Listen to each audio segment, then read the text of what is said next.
Before we get started up, I just want to welcome everybody here to Showcase Follow-Up number 2. Showcase Follow-Up number 2. We're officially getting started up. As you guys know, we did a live event called eXp Showcase, and we had a great turnout, and we had a lot of people that wanted more from each one of the speakers because they only had about 15 minutes of showtime. So we've brought back each one of the speakers that's going to be giving us an hour presentation to going into their specific subject. So today we got the amazing Felix Hung. He's going to be talking about lead generation woes when nothing works. And I'm going to give you guys just a quick little summary of who Felix is if you guys haven't had an opportunity to meet him. Felix is a highly experienced and accomplished real estate professional with 19 years of experience. He has been recognized as one of the top 50 agents in the DC metro area and has closed over 60 transactions annually.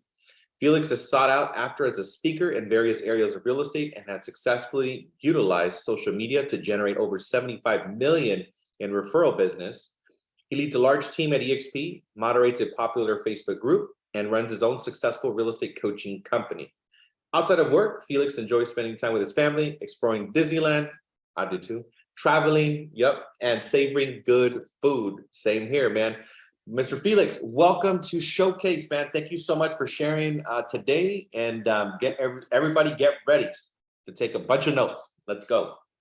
Hey, good afternoon, everyone. Thank you for joining us today. Hopefully, after you guys leave today's session, you'll have a better understanding of what you need to do to get more production done. So that's my goal for you guys today. Please participate, open up your cameras, ask questions. I'm here to serve you and make sure that we can help you guys to increase your production as soon as possible. So we're really quick agenda today. We're going to go over some common problems that I see as a coach, as an unorthodox team leader or influencer here at eXp. We're going to go over a self-assessment that you guys can do on a regular basis to check yourself. Talking about a new plan or strategy of action to get productive with your lead generation activities, and then also execution and adjustments. Okay. And then I'm actually going to walk you through one of my lead generation methods, open houses, and walk you through exactly if you were working with me, how I would teach you that system, how I would run a self-assessment with you, how we would make adjustments on a weekly or monthly basis. And this is what you guys need. So hopefully you guys can take that mini model and apply it to your lead generation personally and do these things in your business. So let's jump into the common problems. A lot of you guys are buying into the wrong strategies. A lot of you guys are buying into the wrong plan. Could be the wrong execution. Your sample size could be too small. You could be going through some personal issues, trauma, emotional, mental, financial, health issues. You could have a lack of confidence. And I want you to know that I've been there, and all of these problems I have faced also in my career. Okay, so you're not alone. And Leo and I are no better than you. Maybe we shot more shots than you. Maybe we attempted more things than you. But you can achieve whatever success you want as long as you are open to fixing these problems. So let's dive into some of these a little bit. So I do see that there's a lot of people out there that want to offer advice. Just like Leo said, I'm a moderator for a large real estate Facebook group with over 160,000 members in it. And when people ask for help, there's hundreds, if not thousands of people that just want to offer their free advice. But you got to see where that advice is coming from. Have they done what you're trying to achieve, and or have they helped other people achieve what you're trying to achieve? So those are the questions that you first want to ask. Okay. Because just because you have a plan and you think it's going to work doesn't mean it's going to work. Okay.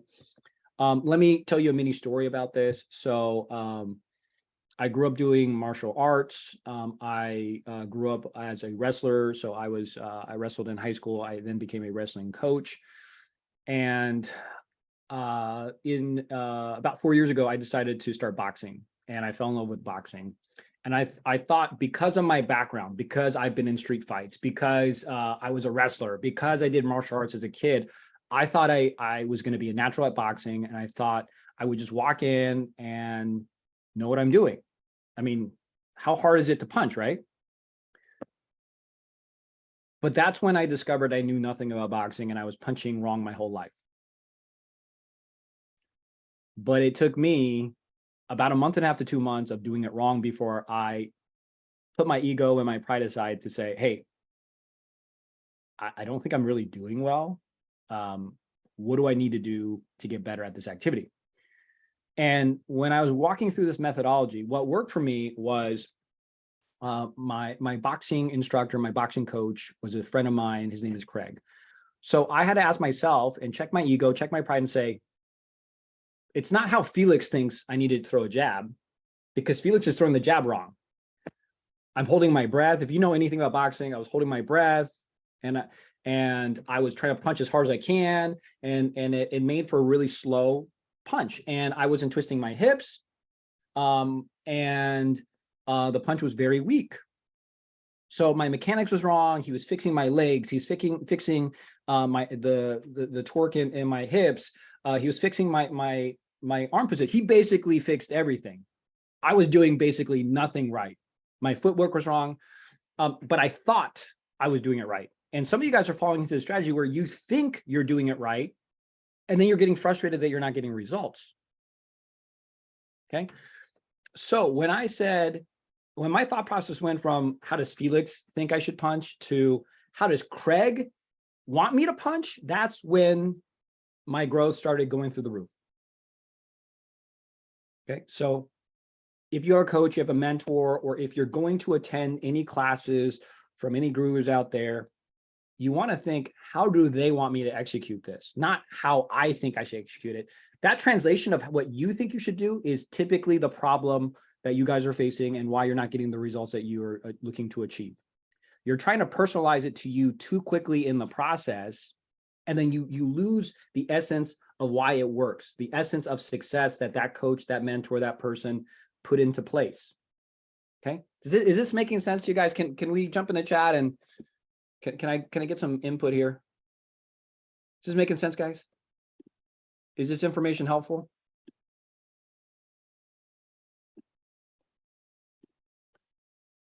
Now let's talk about sample size. A lot of people, they quit after trying something once or twice.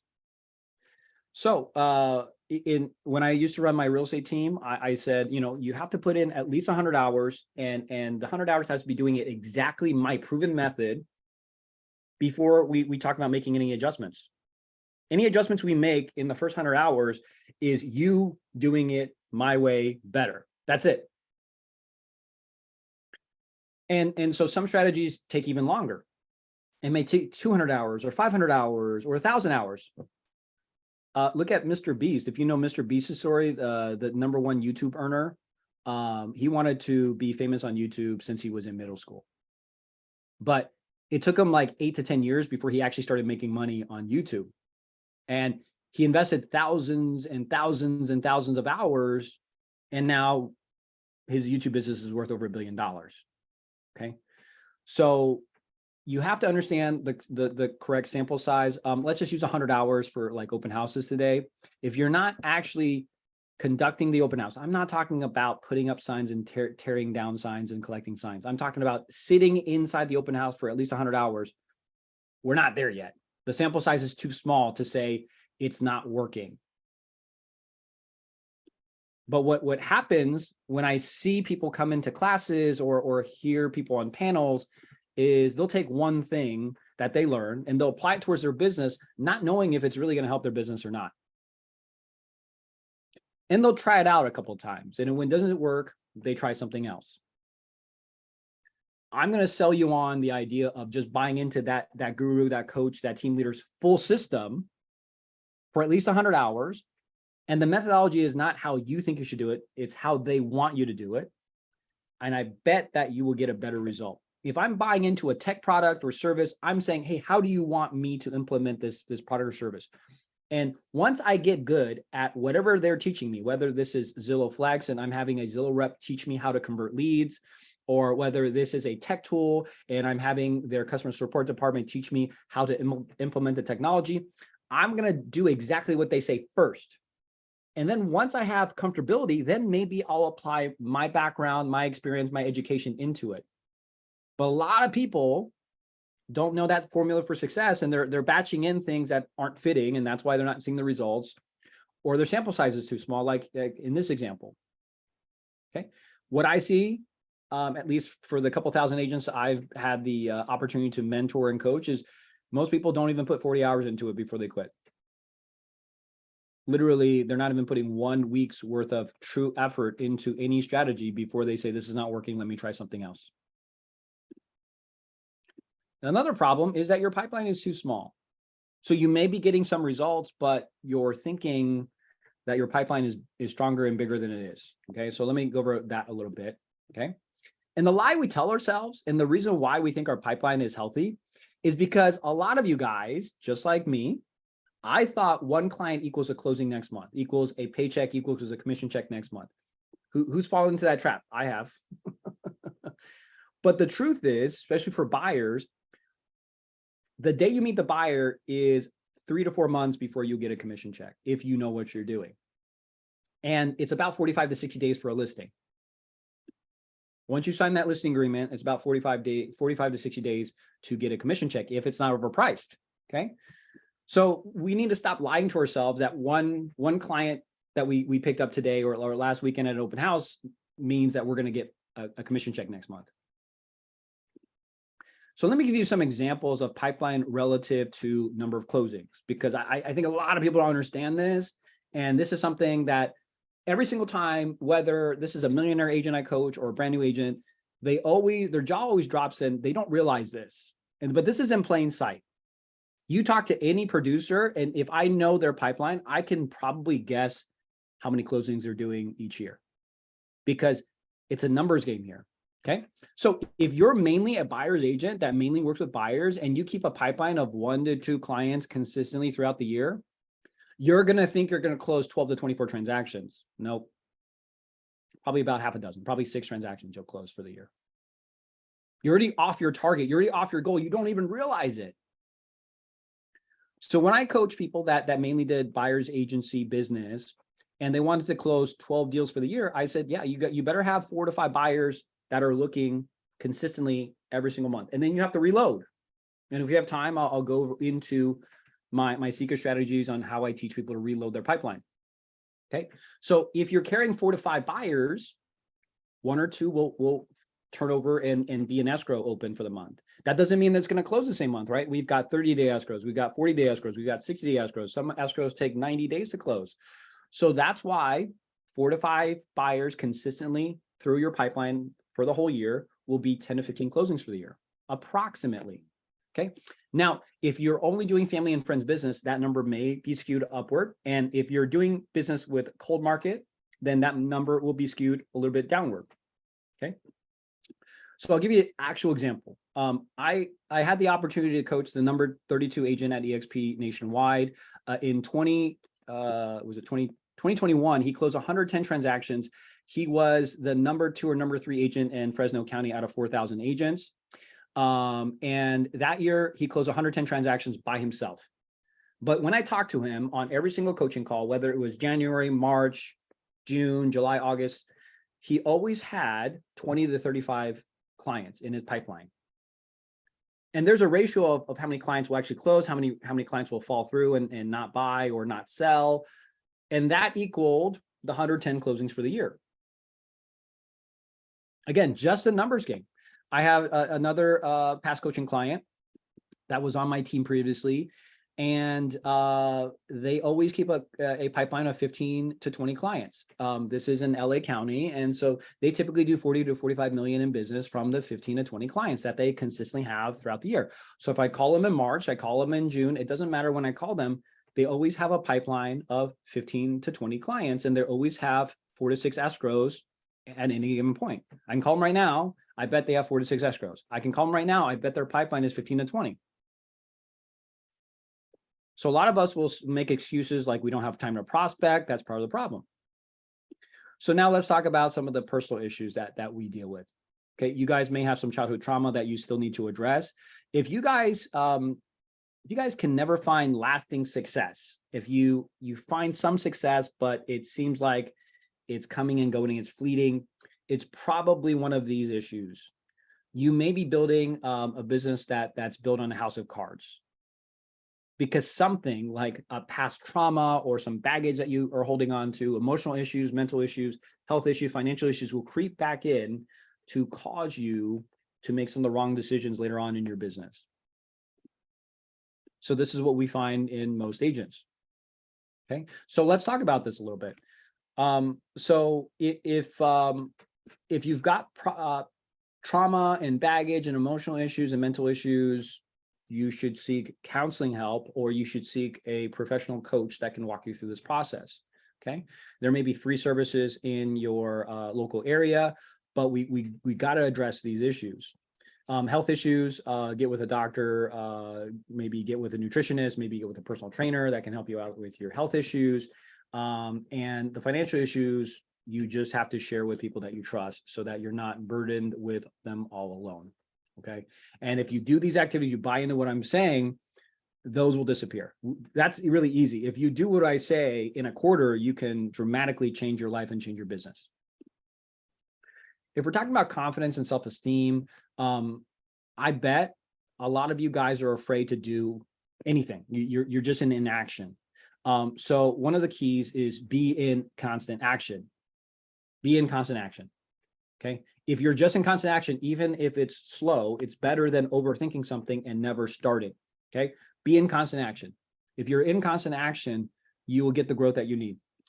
If you're not in action, I bet that's when you fear things more. Okay.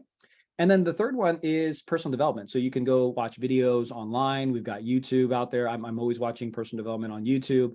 We've got audiobooks and we've got physical books that you can read for personal development, going to seminars.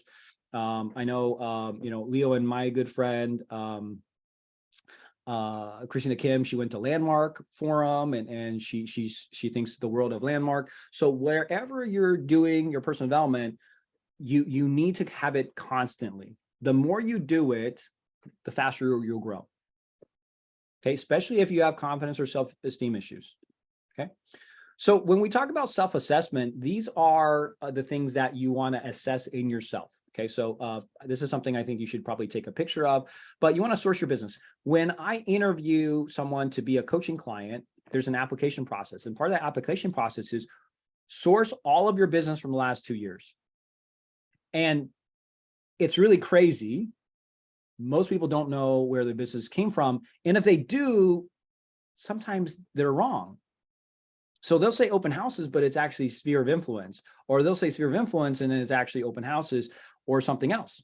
Okay. So you want to source your business and you want to make sure that you are still spending the time on the areas that got you the most business. What worked, right? So what has worked for you in the past and does it still work today? If it doesn't work, why did it stop working? Was it the market? What happened? Why did that source dry up? We got to figure that out. So should we keep digging in that well, or do we need to just build a new well? We don't know. I can't answer that. We have to go through this assessment. Okay. And if the results change, why do you feel like it changed? Non-emotionally, we can't put our emotions into it.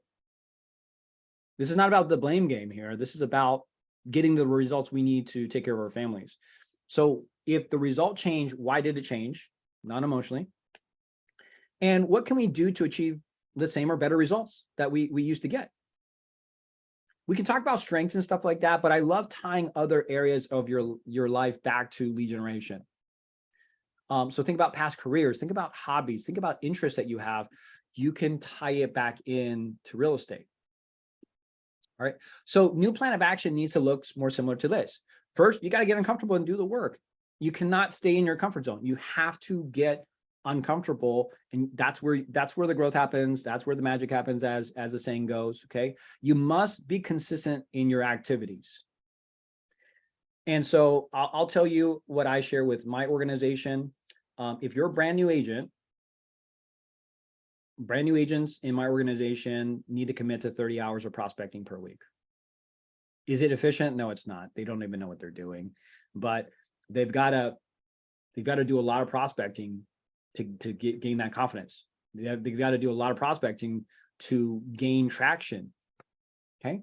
So imagine you're trying to get good at basketball. Some of you guys are holding onto that ball and thinking for 1,000 hours before you make a shot. I just want you to make 1,000 shots.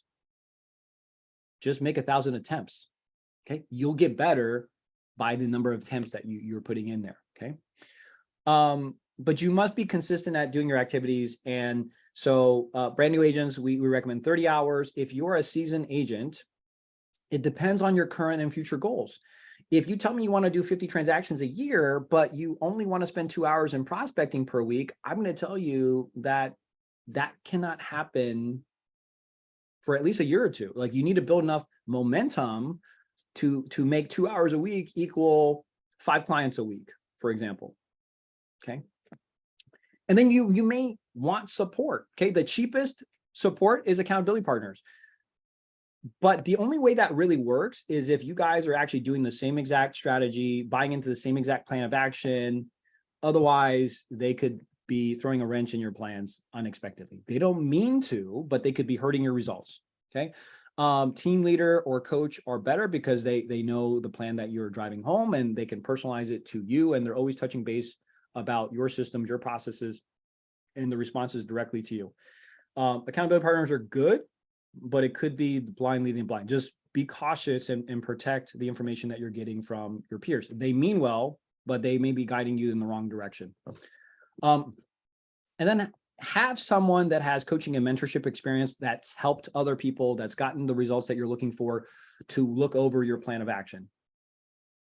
And then you have to commit and execute. It's crazy how, people will commit to going to eXp Showcase and not show up. It's crazy how people will commit, buy a ticket to build to eXp Con and not show up. I bet there was a time in your life that you had a higher commitment level, whether it was a first date, whether it was you going to your first concert, you going to your first music festival. I bet that you literally blocked it off. I bet you started preparing for that event months in advance. I bet that you committed and you showed up to that event. You need to show up the same exact way in your business. In your opinion, what is considered an hour of prospecting, whether it's calls or phone calls? Or great question, Jason. I think I'll answer that when I go into the open house, but I will tell you what systems that we're really diving into as an organization, and then like how that looks for each of those. So I'll give you a sense of that plan here. So once you actually have the correct sample size and you're starting to make adjustments, you need to review your work at least on a monthly basis. Okay. So weekly to monthly is the zone. You don't want to review it daily. It's too much. You probably don't have a large enough sample size, but on a weekly basis or a monthly basis, that's perfect. So 1 to 4 times a month, you need to check your work. Okay. And the more non-emotional you are about this, the more neutral minded you are about this, the quicker you will have results. If you are emotional, you may sabotage yourself on accident just because you're emotional. You have a bad day, you think everything is going bad. You have a great day, you have 2 closings, you think everything is really working well when it's not. Okay. So when you want to ask yourself what worked, and then the other question to that is not what didn't work, because that's not the right way to think. It's what do I still need to improve on if you're buying into a system, whether that's a system I have, Tom Ferry, Mike Ferry, Craig Proctor, I don't care the coach. You want to think, how do they want me to do it? How do they want me to execute this, and buy into that? And so when you ask yourself, what do I still need to improve on? You got to look back at what is their intention for you. Okay. And is my sample size large enough? And so if you haven't had 100 hours yet, your sample size is still probably not large enough. You got to keep going. Okay. And then you want to ask yourself, why are you not getting the results that you want? And whether you put yourselves out of the situation, and think about if you're giving advice to a friend or family member.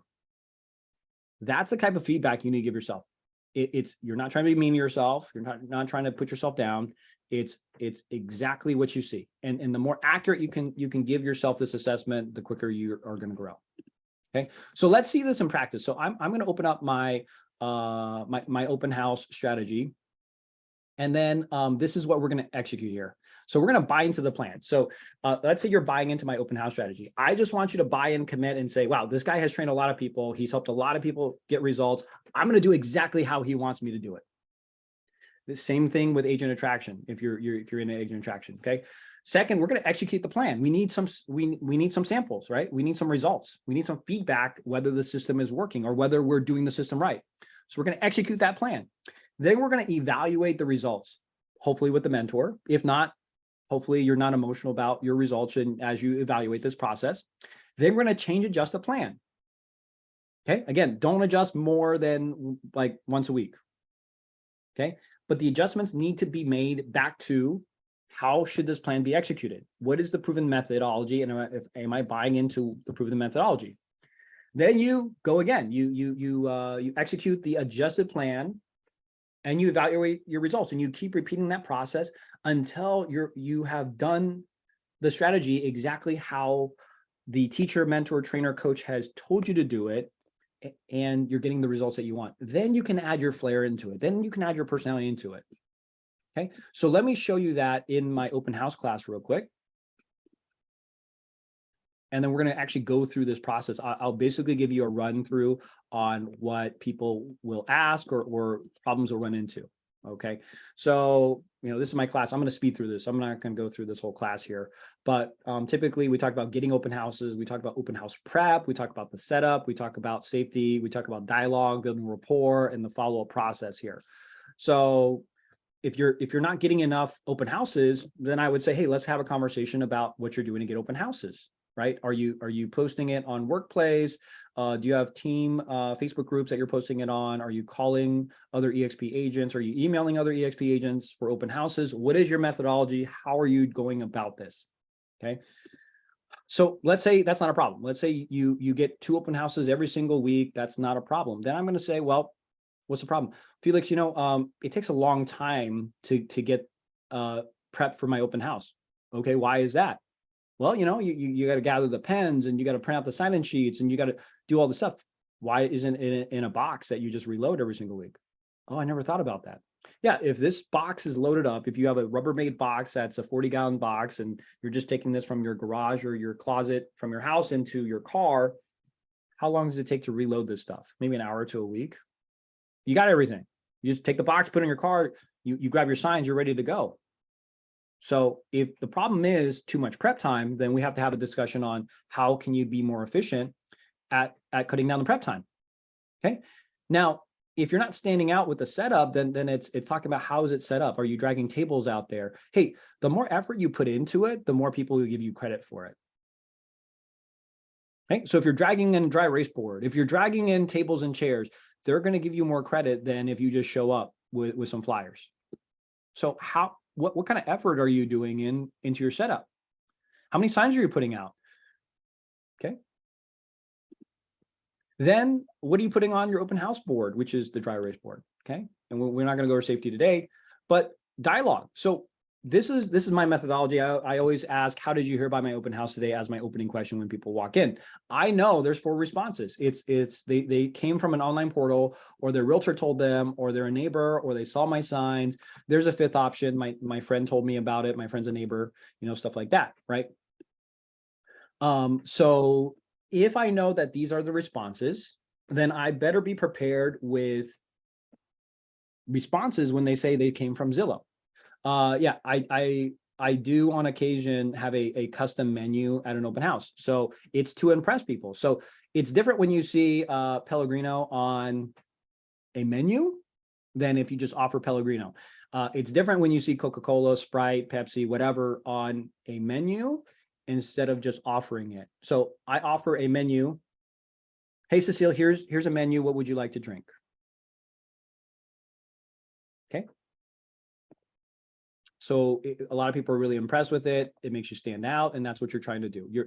And that's one of our strategies. If you offer food and drink, it'll slow them down because then they have to slow down to eat or drink. And then that's more time for you to build rapport with them, for example. Okay. So let's go through these responses. So Zillow. So if they came from Zillow, redfinrealtor.com, any online website, I say, hey, Leo, what feature brought you in today? What I mean by that is, what did you see on Zillow that you love so much that you had to come in and see it in person?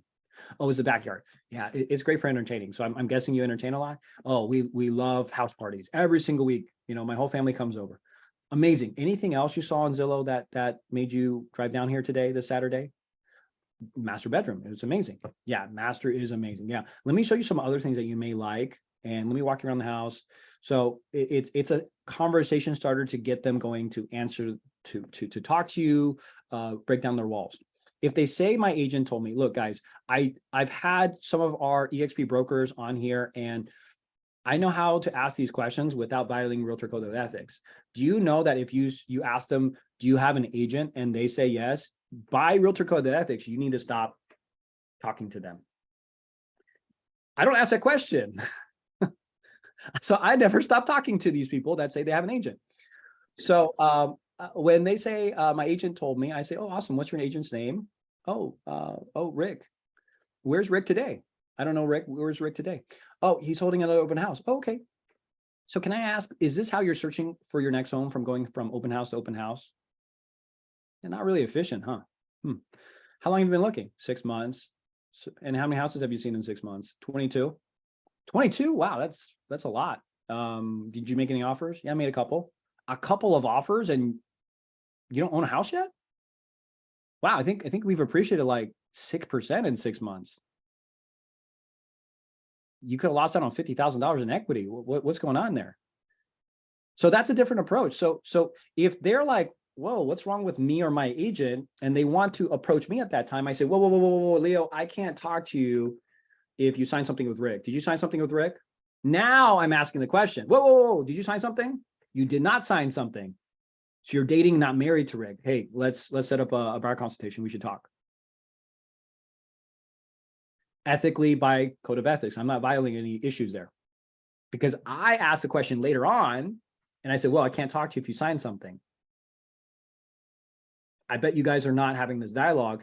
And this is half the traffic. Half the traffic says my realtor told me. And how many agents are signing buyer broker agreements every single time with every single buyer? Okay. So there's a methodology. If they say the realtor told me, if they're a neighbor, your goal is to find out their address. And if they saw the signs, you're trying to talk to them about the house, see if it's a good fit for them. Okay. And then you have to have a follow-up process. But let's sort of bring this back to the class. Okay. So if we go back to my previous presentation and we do this analysis of this process here.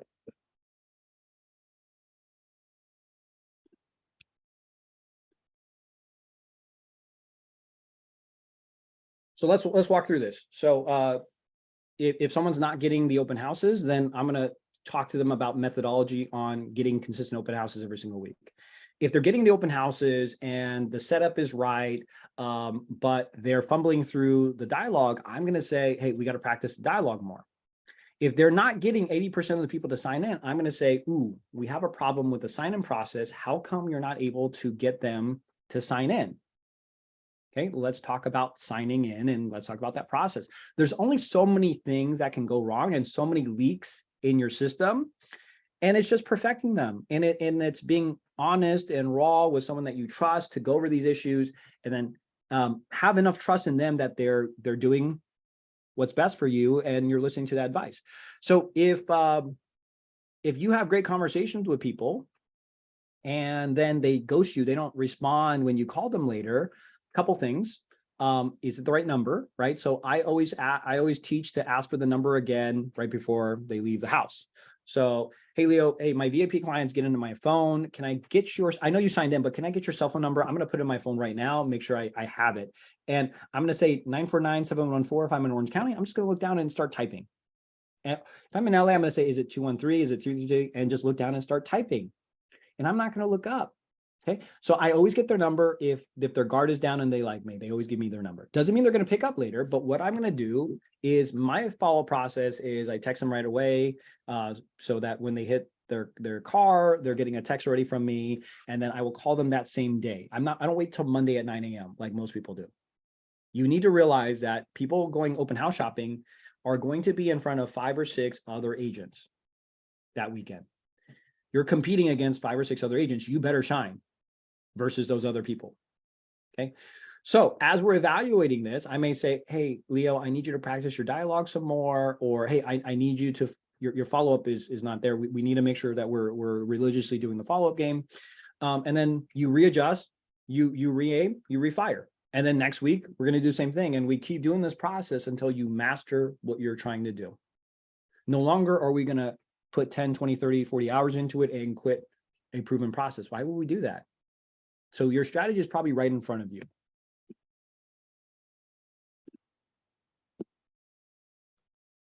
How to make sure they give you real contact information. So Cecile, here's, that's a great question. So look, I'll answer for the open houses, but if they don't want to work with me, I don't want to work with them.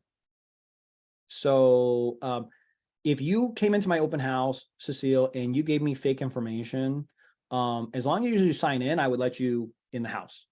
I would give you the benefit of the doubt that you could be giving me your doctor's number, which happens sometimes. You could be giving me the main number of your workplace that goes to nowhere, goes to receptionist that will not know who you are.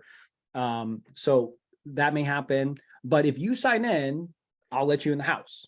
My job is when you are in the house, I need to build enough rapport with you so that before you leave, I'll ask you for your number again. And hopefully I build enough rapport where you actually give me your real number and I will call you on the spot. So that role play that I had with Leo, I will call and say, Leo, did you get a missed call from me? Oh, and then if he gave me a wrong number again, I'm going to say, ooh, I must have heard the number wrong. Can I get it again? I don't say you gave me the wrong number. I say, hey, my fault. I must have copied it. Can you give me that number again? And typically when they're put on the spot like that, they're going to give you the real number the second time, or they're going to say, I'm really not comfortable. And I'm going to know they gave me a fake number. But the second one has never happened to me. When that happens, what happens is they'll give me the real number the second time because they feel embarrassed that I actually called and they got caught in a lie. That doesn't mean they're going to pick up later, though. It means they gave me the real number in the moment. So I call, okay, hey, it's Leo. I hear the voicemail. It's him. Doesn't mean he'll ever pick up, but he gave me the real information. So that's getting further down that path in that process there. Okay. But if you buy into this for every single lead generation prospecting system that you use, you're going to get better results. But typically what people do is they buy into a plan, they execute, and they say it doesn't work and quit. They don't get to evaluating their results. They don't get to adjusting their plan. They don't go back to the drawing table and try again. They just quit because they feel like it should be easy for them. If it's easy for you, I don't want it. It's not worth it. Okay. Was this helpful information, guys? Some of you guys are stuck. Is this helping you guys to get unstuck here? And I got one more surprise for you guys. So remember about this pipeline, right? So this is what we use, and I'm happy to drop it in a Think Bigger or whatever group I need to drop this in. But this is my tracking sheet. And so yellow is prospects and green are clients. Prospect is someone that is in the market to buy or sell, that is open to using you for that service. So my prospect may not be Leo's prospect. Leo's prospect may not be my prospect. So if they're not open to using me and they're interviewing Leo, then they're a lead to me. They're a prospect to Leo. Because they're not open. They don't want to even entertain using me. That's not my prospect. You guys have to be real with this. A lot of you guys are calling prospects and leads clients. That's part of your problem. A client is someone that contractually committed to you through a buyer broker agreement, a listing agreement. If it's a friend or family member, I'm okay with a verbal and me doing a consultation for a buyer. For a listing, I still need a listing sign, okay? So you put everyone into a pipeline. This doesn't matter if you never have more than 4 clients. But once you get to 5, 6, 7 clients, you're actually affecting your productivity if you don't put them on an Excel spreadsheet like this, and if you're not reviewing this on a weekly basis. Let me sell you on this, okay? So you've got 6 clients, like in this example, okay? So you may not know, but you're leaking out money. Why am I saying that? Well, because you are scheduling people like, let's say motivation, let's say Stacy. So Stacy is a past client, but because Stacy's a past client, you're scheduling her first for the week. So Stacy is available Saturday morning, of course, like most people. So she wants to go see houses from 9 to 12. But Jim and Mary also are only available Saturday morning, and they're more motivated, and they're actually going to write to the list price or over list price to where the market's at. And Stacy's not, and you gave her the prime time for your week because you didn't care to understand that managing this pipeline, managing your calendar mattered. Not all clients are created equal. And so the game that we play is who is next to open escrow, not close, who's next to be my next open escrow. That should be the first person I schedule for the week. So if Leo's on here and Terry's on here and Gilbert's on here and Cecile's on here, I'm thinking, okay, who is next to be my next opened escrow, my next accepted offer? Okay, so let's say it's Terry. So then when I'm scheduling my appointments for the week, guess who gets the first phone call? Terry, hey, my calendar's open to you. When are you free to go look at houses? Let's say Leo's number 2. I'm calling Leo next. Hey, Leo, hey, when do you have time to look at houses? I can't Saturday, but I can do Saturday afternoon, Sunday morning. Okay, when are you free? And if you go through this process every single week, you're going to close more escrows right here just in pipeline management. And then you have, once they enter escrow, you have 30 days to replace them as a client. Otherwise, you're losing momentum. So let's say Terry and Leo go into escrow. I've got 30 days from the time that they open escrow to replace them with another client, reload them with another client. If I do it faster, I increase my momentum. If I do it at 30 days, I maintain my momentum. If it's slower than 30 days, you're losing momentum. And that's it. And it's playing this reloading process. So I literally helped a Virginia agent go from 40 deals to 80 deals in 1 year. So how did she double it quickly? Because she had a lucky month and she picked up 10 clients. I said, ooh, if you can maintain that, if you can keep reloading 10 clients every single month, I can get you to 80 to 90 deals this year. And she bought in and she averaged picking up 8 clients a month and she got to 80 plus closings last year.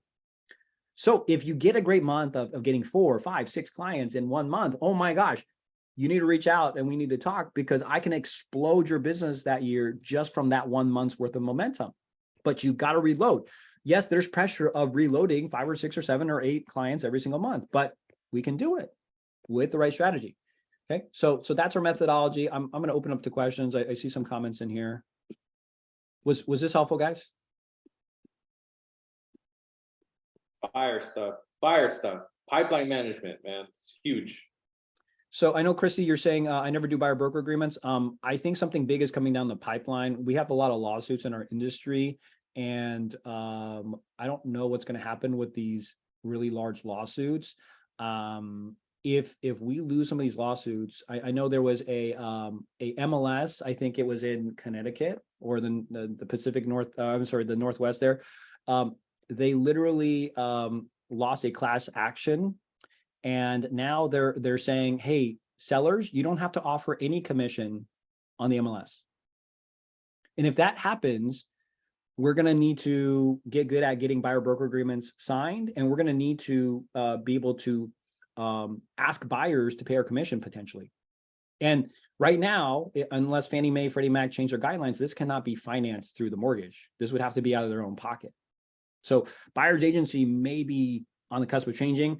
So I am preparing people to, at least my organization, to start leaning towards getting buyer broker signed, or show so much value that people will sign the buyer broker agreement without issue.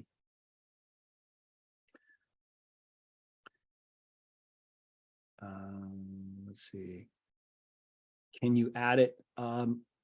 Christy, what do you mean, can you add it? Are you talking about Spreadsheet, I'm pretty sure. Yeah, oh yeah. Yeah, we'll get it out. Yeah, we'll get the spreadsheet out. Sellers need to understand that technically our commission is paid through. Yeah, I would agree with that. but the MLS having that rule, it's going to go through some flux in some organization. I would also believe that unfortunately, because sellers have equity, sellers should offer a commission to get the highest netting price. But that's not what's being told. Not the right information is getting to the sellers. The sellers just feel like they're forced to pay someone else's agent that's negotiating against them. So I understand their argument. I don't agree that that actually produces a higher price for them, but they think I still want the highest price with multiple offers, but I don't want to pay a commission. That's how their thought process is. It's not right, but I understand why they think that way. They just think they can just cut out the buyer's agent commission and make more money. Okay, so what questions you guys have? What difficulties are you having with your lead generation? I use open houses as an example. We can do this with any lead generation system. If we're calling our sphere, what I typically do for my coaching clients or team members is I ask them how the conversation goes. So how are you opening? How are you connecting that call? How are you starting that call? What's being discussed? How are you ending the call? How are you bringing up real estate? If you are bringing up real estate, are they still in touch with you on a consistent basis? How are you in touch with them on social media? How else are you touching them through newsletter, through drip campaigns, things like that? So again, it's the same exact methodology of have a proven plan, execute that plan, keep making adjustments with someone that understands your goals and understands the strategy or plan that you're executing. And we do this, whether it's cold calling, door knocking, it's all the same thing. Geo farming, everything is the same. And if you follow that methodology, you're going to get to where you need to go. I need to sell you guys on the trauma stuff though. So in 2018, I had a very successful team. I had a team member that worked 60 hours a week. She knew my systems probably better than any other team member, but in 6 months, she picked up 0 clients. So she outworked everyone from an hour perspective. She knew the material, knew the systems, knew the processes, but she was married 3 times, cheated on by 3 husbands. So cheated on 3 times. She wasn't very trusting. She gave off that attitude that she was better than other people. She gave off that attitude that she didn't trust you. And so thus no one wanted to work with her. So you do have to look yourself in the mirror and say, is it me? So my mistake and where I failed her was I did not ask her for permission to touch that personal stuff. I thought I would build enough rapport with her, build enough trust with her that over time she would just let me help her with that. And I was wrong. And that's where I failed her. And so if I have someone with some personal life issues coming onto my team, I have to tell them, look, you need to let me help you through this like a counselor. Otherwise, I can't have you join the team. Because I know you're not going to get to where you need to go unless we resolve this baggage, this trauma. So let's see. My issue is that when I go to expired listings, the homeowner wants to ask me out. Am dressed professional and have my presentation. Cecile, so let's address that issue. So first thing I would ask you is, so you believe you're dressed professionally. I would still like to pass that along to other women, maybe men in your life that you respect and get their opinion about how you're dressed. Because sometimes like our style may be still giving off the wrong signal. I don't know. Okay. So secondly, though, it's not appropriate. The way that I would really try to dampen that is bring a lender, bring someone else, because look, they may be flirting with you because you're going to that listing alone, but you bring a male partner or you bring someone else into the equation, they're going to be a lot more uncomfortable to flirt with you, ask you out and do those things. And then you're able to stay on task and it can just be about business. Now, it will not prevent them still trying to contact you individually after and trying to text you and having a conversation about a date later on, but you can get through your presentation, you can get the point across. And this is what I've taught women in my organization that get flirted with. Look, if you're single and you say, look, I will not consider dating someone until the transaction closes. Doesn't mean you're going to date them. It means we got to do the business first, and then we can see about our friendship afterwards. And a lot of people will close a lot of transactions because they think you said, hey, we close the transactions and you'll date me. No, I never said that. Let's get the business out of the way first, and then we can decide if we want a friendship or then you can ask me out again and I will think about it. I'm not going to guarantee I'm going to go out with you because you do a transaction with me. Okay. So that will help you out. Okay. Also, you may want to use a Google Voice number or a KV Core number for business because like I advertise a Google Voice number. Most people don't know my cell phone number. And so I don't get 20 spam calls a day like you guys do about people selling trinkets and pens and marketing systems and recruiting. I don't get that because it all goes to my Google Voice. And I scan my Google Voice for anyone that could be a consumer lead. But other than that, all of that junk solicitation stuff goes into my Google Voice. And until they're a client, they don't get my cell phone number. Okay, so you may want to have some professionals there. I'm going on a 3-year divorce, and it definitely has affected my business. So I'll be honest with you, my brother-in-law passed away, and it's affecting me today. And so the quicker we deal with life issues, the quicker our business will come back. And so the timeframes that we think that we need to heal is what we put in ourselves. We can heal faster. We can. You may need help. So a counselor and things like that. So we have to know that, hey, I was okay 4 weeks ago, but now I'm not okay. And why am I not okay? Because I love my brother-in-law and he was like a brother to me. Now I worry about my sister. Now that she has lost her husband. And so, this is why, and we have to address this. This always happens. So I need you guys to know that life issues, it doesn't mean you're worth any less. If you're going through trauma, if you have emotional issues going on in your life or mental issues going on in your life, you're human. That's going to happen. And so we just have to understand what we need to do. We need to have a SOS plan of action so that when life hits us, we are operating it the right way. So I'm leaning on my wife. I'm talking to my sister. I'm talking to family.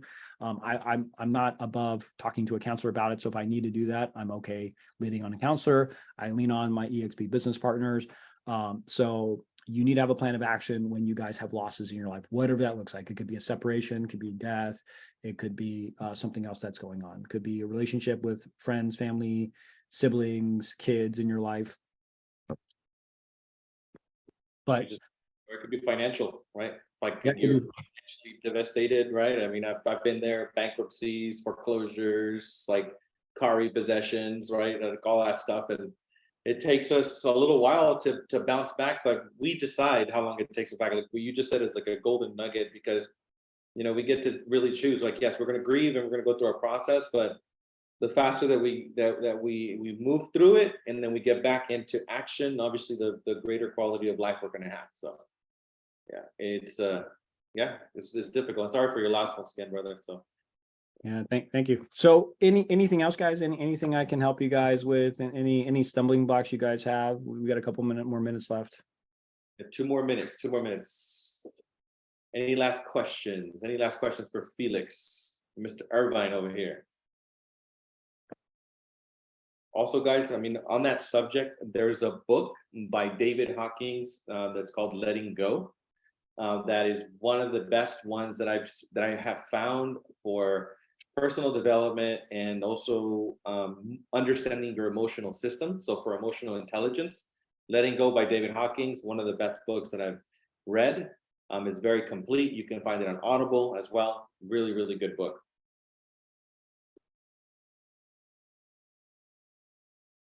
Cool. Awesome. Any last questions? Yeah, I just want to go back onto that one question that I had earlier. What do you consider, at least an hour, especially with calling? So if you're cold calling, the way I measure cold calls is a couple things. So it would be the time. So when I used to be inside sales or I was cold calling, I would just sort of start with, when I started calling and when I stopped calling. If I took breaks, I would subtract that from the call time. But Dialing is part of the process. So as you're dialing the number, I'm not just talking about connection time. Now that's different, right? So if I'm measuring cold calling, for example, I'm going to measure the hours I'm calling. I'm going to measure how many dials I'm making in an hour. I'm measuring how many connections I have per hour. And those are the things that I would think about most. So if I'm calling on July 4th and I'm calling for my 4 hours still, and I'm still calling the same number of people within each hour, let's call it 60 people, or if you have a double, triple dialer, you're reaching 100 people, 150 people an hour, then am I still reaching the same volume of people? And if I don't have the connections, maybe it's a holiday, maybe it's the wrong time, but I can't really control the connects more than changing my schedule. But the only thing you do is call at a consistent time every single day, or change up when you call. So some people, they can call the same time every single day. Some other people with cold calling, they don't have that luxury. They just have to fit it in to their deals and everything else they're doing in life. So it may be an hour here, an hour there. So if it was cold calling or calling, that's how you measure. If you're calling Sphere, I give people the benefit of the doubt. I just say, hey, uninterrupted. Don't be doing anything else. Don't be answering email. If you're calling or texting your Sphere, you got a start time and finish time, and you can clock that. If you're doing open houses, it's as soon as your open house starts, it's set up, you're sitting inside the house to when you finish the open house and before you tear down. To double that, typically I tell my team to call their Sphere while they're waiting for the next person to walk in the door. So if it's a slow open house, don't just sit there watching the paint dry, reach out to your Sphere in the meantime. Vulcan is good. So if you guys are cold calling, I need you guys to understand this. Vulcan is the best in the business. That's the Mercedes-Benz. It's also the most expensive for cold calling. And I think about 60% of their data is correct. 60%. So that means 40% you're going to have wrong numbers. If you want to go cheaper, RedX is out there. There's a Espresso Agent. There's a lot of other lead generation platforms out there, Land Voice, and their data is about 40% accurate. So for the extra 20% that you're paying, that's what you're getting. So for example, the RedX is typically less than $100 a month, whereas Vulcan is like $300 to $700 a month. So time is money. Top producers that really buy in, they're okay to pay that extra $200 to $500 a month for the best leads for that extra 20%. If you're not, hey, there's a lot of great services that are less than $100 a month that give you cold calling data, but you need to know that 60% plus of the data is going to be inaccurate, and it's fine. You're getting what you pay for. It's just a numbers game at that point. Yeah. All right, guys. Felix, I got to run, brother. I got an appointment as well. But thank you, Felix. Please show Felix some love on social media. Let him know if you guys got a ton of value from this. The recording will be posted in the Facebook group as well, so you guys can go back for the replay. Obviously, feel free to reach out to Felix via Instagram or Facebook. But once again, brother, thank you so much for your time. Super valuable stuff. Bye, guys. Thank you, guys. All right. Peace.